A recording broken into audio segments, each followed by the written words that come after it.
beautiful piece. Well, it's been a quiet week in Lake Wobegon, Minnesota, my hometown, out on the edge of the prairie.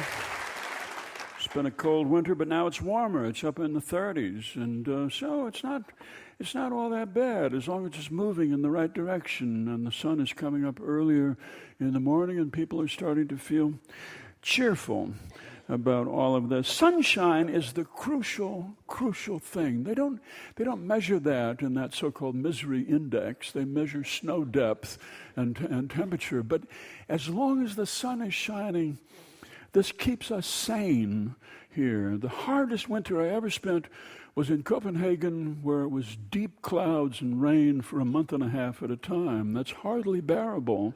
But the sun is what keeps us from going berserk out here on the frozen tundra. We're not running around putting our tongues on pump handles, are we? No, we're not. We're not eating snow out of the wrong places. Nobody is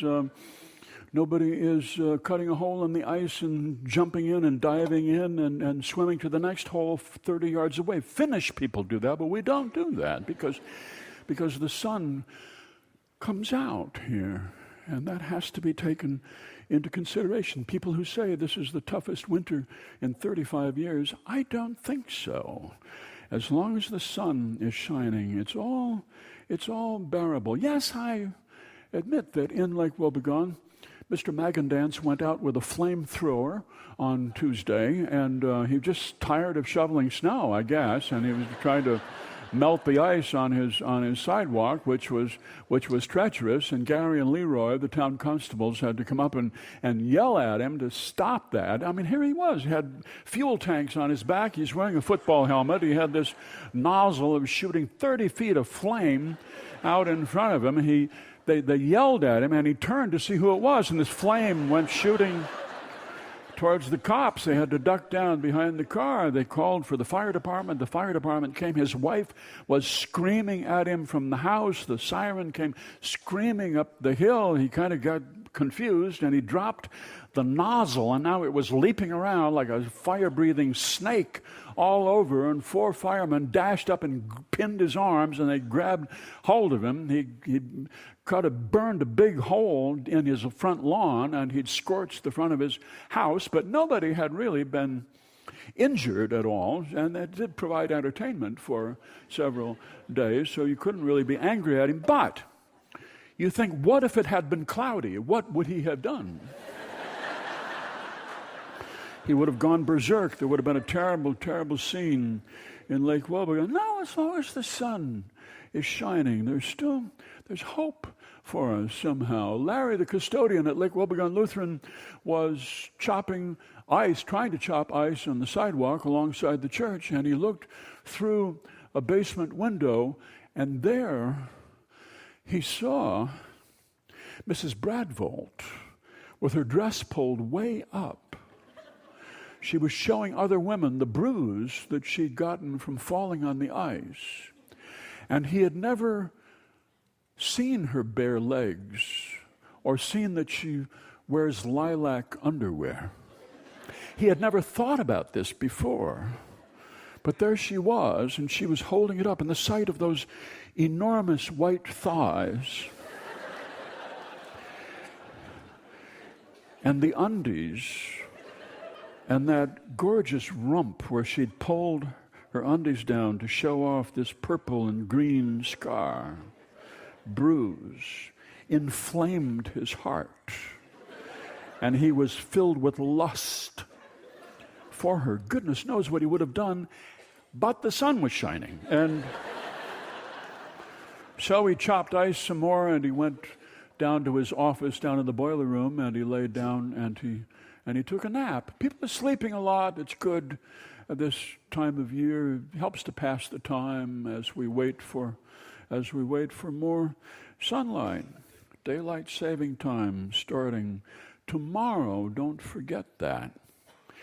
No, Darlene laid down and took a nap in the kitchen of the Chatterbox Cafe. She had just helped unload 600 pounds of coffee in burlap bags, and she laid them down there on the floor, and then she laid down on top of the coffee, and she went to sleep in her starched white uniform when Father Wilmer came in to get a little early supper in between Ash Wednesday services. And he looked around for her, he called her name and went back into the kitchen, and there she was, asleep. He looked at her, he could see that she had not been to Ash Wednesday service. And he did have the materials on him. He does make house calls on Ash Wednesday. And so he leaned down and he made the sign of the cross on her forehead. And he said, "Child, thou art dust, and unto dust thou wilt return. Avoid sin and put your faith in the Lord. Amen." And then he felt inclined towards sin himself. This sleeping woman lying on coffee beans. He felt lust in his heart, and he felt ashamed, and he thought he should fast and not have supper. So he turned to go, and she woke up, and she said, "What can I do for you, Father?" And he thought, why should I allow the pride of penance to prevent this woman from being of service to me, which is what she wants? I'll fast another time. He said, "I like a cheeseburger." And then he felt ashamed. He should fast. And he was going to tell her that, but she was already frying the cheeseburger. He sat there at the counter, smelling it. He had confessed his sins, those he had done and things he had left undone, and he had not loved the Lord with a whole heart, and he had not loved his neighbor as himself, and he was guilty of pride and anger and impatience, and guilty of being too taken up with material things. He was guilty of all these things. Ash Wednesday, a day when you have to contemplate this mess that you've made of your life and think about how you might do things a little differently. He enjoyed the hamburger. It was an excellent hamburger. He paid her for it. She tried to turn him down. No. He paid her. She didn't notice the ashes on her forehead. She did notice that everybody who came in for supper treated her so nicely. They were so kind to her. Mr. Berge, who's such a big tease, looked at her and said, "Darlene," he said, "I've been rotten to you and I know it. I've given you a hard time and I'm so sorry. You really are special. I really care about you." She was so moved. She went back in the bathroom to wash her face, and there was the mark of the cross on her forehead. She's not a churchgoer. She doesn't believe in church. She hates the churchiness of it. And all those hypocrites sitting there and making a big show of sanctimony, all these people who think that 2 dimes is a pretty good tip, and all these gossipy, selfish people sitting in church and making a show of righteousness. So she never goes. But she started to think twice about it there, looking at that mark on her forehead. Who else will tell you this? Commercials won't tell you this. Politicians won't tell you this. The church tells you it at least once a year. They tell you that we are all made of the same stuff, no matter how much we prize our individuality and set great store by it. Nonetheless, we all come from the same stuff. And all of the sins that other people commit all around us, we are equally capable of. This is what you learn when the mark is put on you, and we are all headed in the same direction. Who will tell you this truth other than spiritual people? So she thought maybe she'd go to church on Sunday. She'd see how she felt about it. She wasn't absolutely sure. While it was Ash Wednesday, Clint Bunsen was trying to get people to fight back and to fight against the town of Millet nearby, who he said at the town council meeting, he stood up and he gave a speech there. They were all sitting, 6 members of the town council and Mayor Eloise Krebsbach, all of them with ash marks on their foreheads, except for Mr. Berge, who's allergic to church. He got up, Clint did, and he gave a speech. He said, we've got to do something. Millet, our neighbor in Mist County, is trying to take the county seat away from us after all of these years. They're sneaking around. And you know who is doing it. It's Eleanor Fleiderscheit of the Fleiderscheit family, who has her office right up in the central building on the 3rd floor, right next to that naked sandstone goddess with the bare breasts that we used to be upset about. It's your office right up there. And they're preparing a court suit based on some legislative act back in the 19th century that would make them the county seat. Are we going to let these people get away with this? Millet, think about it. No, all they're going to do is just file this suit in state court. And once they do, then the state of Minnesota will be aware that we exist. You see, Minnesota thinks that it has 87 counties, but actually there are 88, the same as the number of keys on a piano. And Mist County is the smallest county, overlooked because of a surveying error.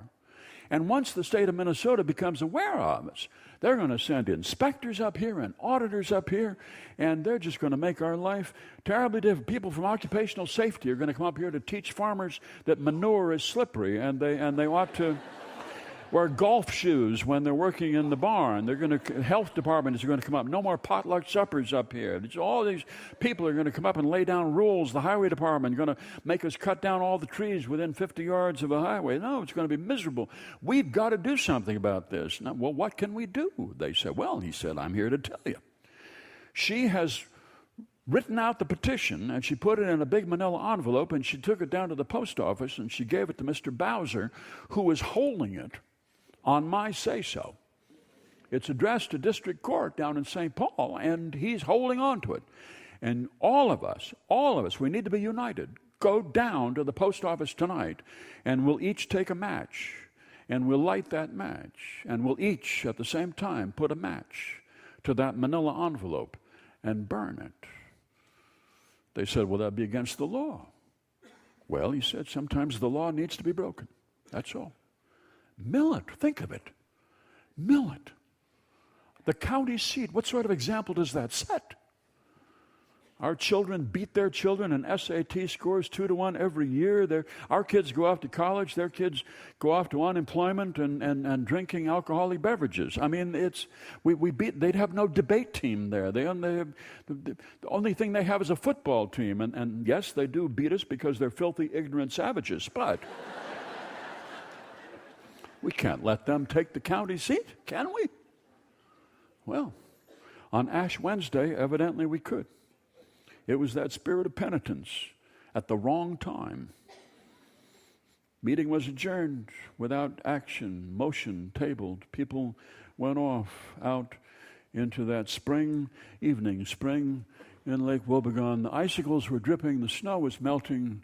The snow was perfect for snowballs. The members of the council picked up snow and made it into snowballs in their hands and looked at each other across the street and behind their cars and thought about it for a moment. And then they put them down into the snow. That's the news from Lake Wobegon, where all the women are strong, all the men are good looking, and all the children are above average.